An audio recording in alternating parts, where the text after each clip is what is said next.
हे जे कोणी पळतात ना तिथे निधी द्या ते काही मतदारसंघाच्या निधीसाठी नाही, स्वतःच्या खिशांसाठी पळून गेलेले आहेत. हा सौदा केलेला आहे. सरकार कसं मतभेद करतं हे एक फार महत्वाचं आहे. आज आम्हाला इथे सगळे जे आम्ही आमदार उभे आहोत, आम्हाला कोणालाही निधी मिळत नाहीये.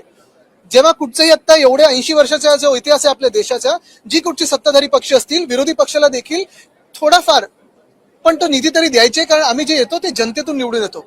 जर तुम्ही आम्हाला निधी नाही दिलात तर अन्याय हा फक्त आमच्या मतदारावर नाही तर तुमच्या पण मतदारांवर तेवढाच होतो, कारण सगळे ह्या देशाचे नागरिक आहेत.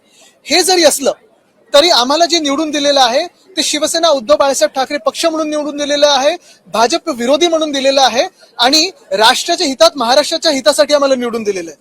हे जे कोणी पळतात ना तिथे निधी द्या ते काही मतदारसंघाच्या निधीसाठी नाही, स्वतःच्या खिशांसाठी पळून गेलेले आहेत. सरकार कसं मतभेद करतं हे एक फार महत्वाचं आहे. आज आम्हाला इथे सगळे जे आम्ही आमदार उभे आहोत, आम्हाला कोणालाही निधी मिळत नाहीये.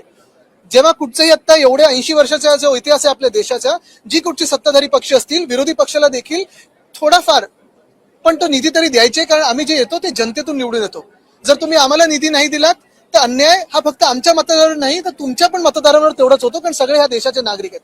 हे जरी असलं तरी आम्हाला जे निवडून दिलेलं आहे ते शिवसेना उद्धव बाळासाहेब ठाकरे पक्ष म्हणून निवडून दिलेलं आहे, भाजप विरोधी म्हणून दिलेलं आहे आणि राष्ट्राच्या हितात, महाराष्ट्राच्या हितासाठी आम्हाला निवडून दिलेलं आहे. हे जे कोणी पळतात ना तिथे निधी द्या ते काही मतदारसंघाच्या निधीसाठी नाही, स्वतःच्या खिशांसाठी पळून गेलेले आहेत.